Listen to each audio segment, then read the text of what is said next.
session today on archiving of oral traditions and language.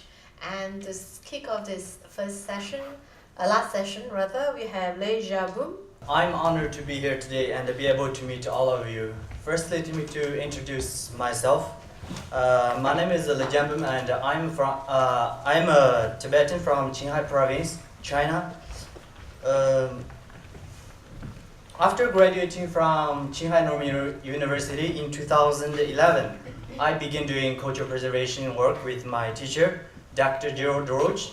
Dr. Roach is from Australia. He teaches in English training program at Qinghai Normal University. I worked with Dr. Roach to archive music collected from 2006 to 2011 across the Tibetan Plateau. The music is now archived with the World Oral Literature Project at Cambridge and Yale University in English, Chinese, and Tibetan. I manage a cultural preservation organization called Plateau Cultural Heritage Protection Group, or PCHP. This is what I will discuss today.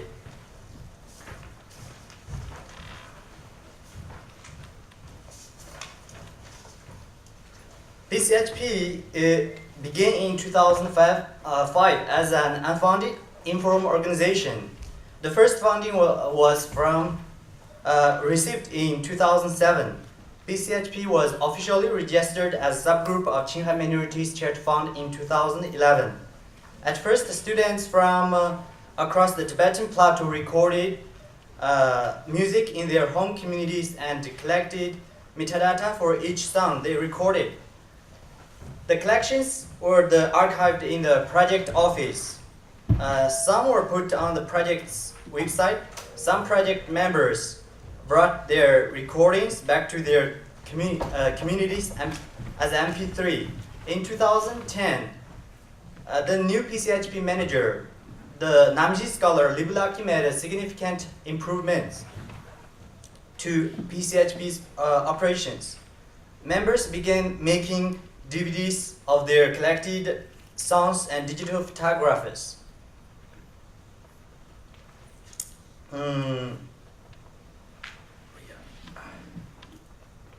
The two students made such DVDs in 2010, and in 2011, 10 students completed DVDs. This year, 15 students will complete DVDs, while other students who have yet to produce DVDs remain interested in doing so. At present, a number of other students also wish to make DVDs. PCHP trains members from March to July for each year. During the summer holiday, members collect folk songs and metadata as well as digital photographs. After returning to school, they edit their video to make DVDs. With the DVDs are completed, they display copies in their home communities so that people can watch and learn from the DVDs. PCHP selects new members from among Qinghai Normal University students early every year. The selection requires 1 to 2 weeks, with members usually being recommended by their teachers. All members are from rural areas where there are few university students. Such students are typically well known in their village for their educational achievements. And training them is a good start to disseminating awareness of cultural preservation. We especially try to choose students who feel strongly to do such work. Now, I will now show a short clip introducing two members who describe the selection process from their point of view.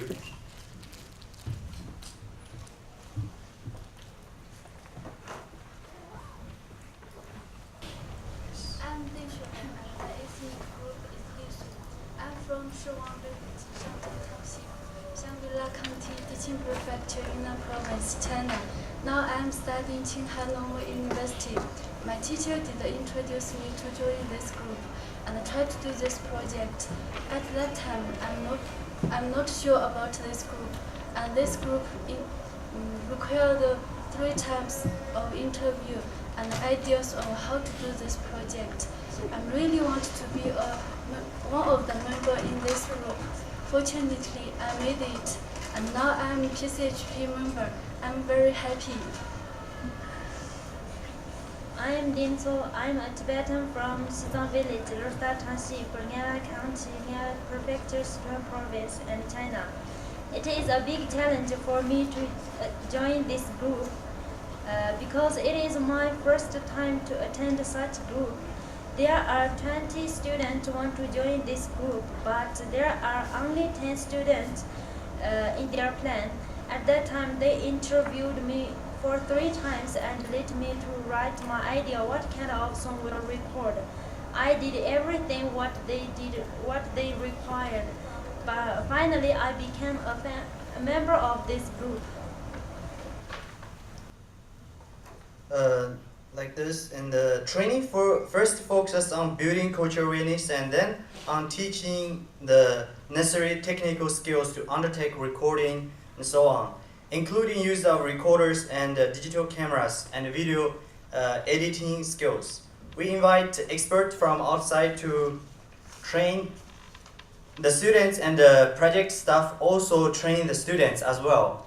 From April to July on weekends this year, we offered 40 hours of training to more than 20 students. Let's now watch another clip illustrating the students learned from the trainings. My name is Tibetan and I'm Tibetan. I'm from Tamil village, Urka Township, Takar County, Tsulu Prefecture, Tumen Province, China. I'm studying at Tsinghai Normal University. I'm a member of PCHP. After I joined all PCHP provided trainings, I learned many things. For example, the importance of cultural heritage, the value of our traditional culture. I also learned recording skills and how to make DVDs, and as well as other things.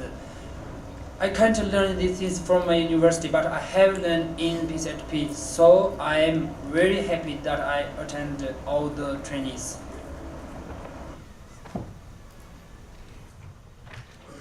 After a semester's training, students go to their home areas during the summer holiday. PCHP provides them with recorders, microphones, headphones, cameras, and so on. We also provide small funds to cover the costs of conducting field work.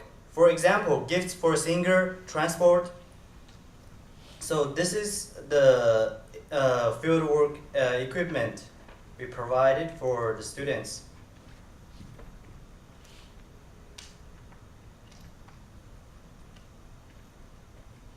During the field work,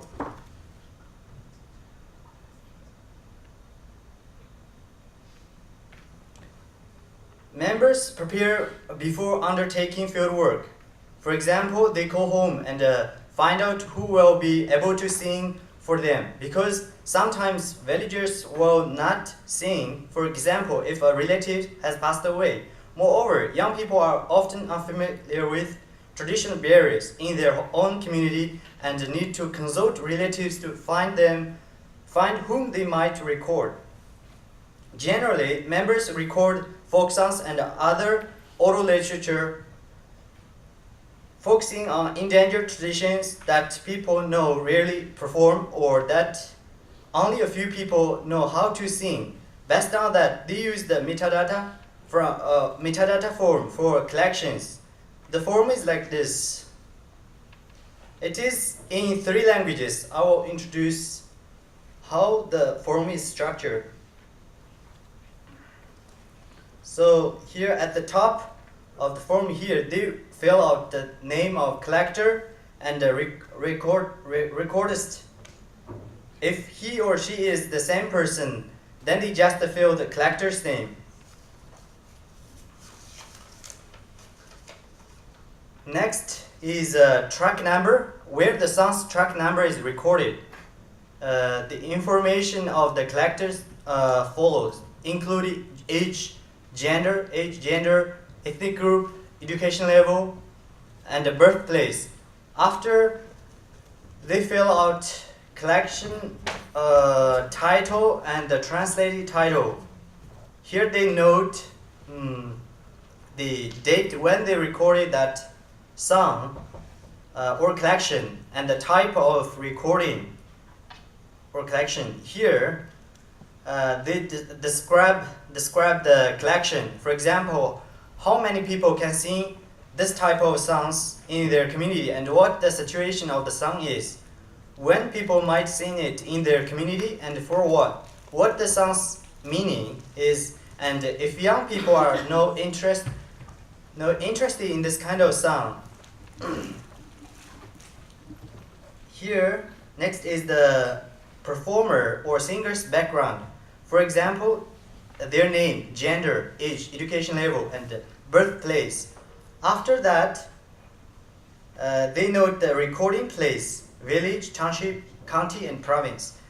If possible, more details are helpful. For example, in a house or tent, outside or on the grassland or mountain. They also indicate the language of the song or collection. Here is the performer's ethnic group, and next is their first language. Here they write if any track from the collector's collection is related to this file. Speech. Here it's at the end is an explanation or note about the song or file. For example, it's lyrics, speech, and context that was not already mentioned. Members fill out a form for each song they recorded and may use Chinese, Tibetan, or English. When the next semester begins, students archive and organize their collection on our computers. For example, put pictures related to a song in folder together with the audio file and metadata. They then start making DVD slideshows that include the folk songs or oral literature they recorded with the photos related to the meaning of the recording. The structure of the DVD slideshow is follows. At the beginning is the introduction of the Plateau Cultural Heritage Protection Group.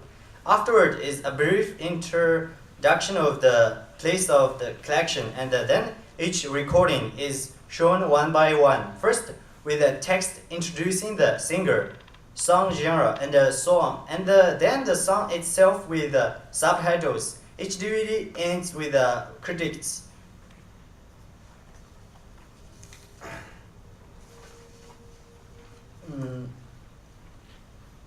Disseminating the collection, like we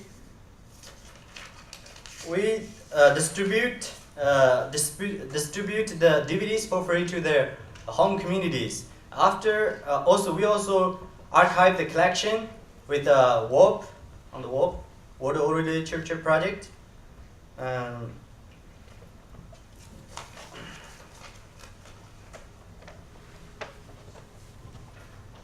So our work, the work we do is just like an iceberg. What people see is only the tip, and it is easy to ignore the huge part under the ocean. Our product, the DVD, is what people can see, but what cannot be seen is all the training done by our project staff and all the hard work of students to undertaking, do field work, record metadata, and make the films. Even though we try our best to constantly improve this project, funding remains a big problem, and our current funding crossed from UNESCO and the Bridge Fund, and as the scale of our project grows, so does the amount of funding needs to support it. Now is a critical moment for our work. In 10 years' time, it will be too late to collect the songs. If anyone is interested in this project and could recommend potential donors, please contact this place. Yeah. And many thanks to people and organizations who organized this conference. Thank you to all the people today who listened to what we're doing to preserve cultural heritage on the Tibetan Plateau. Just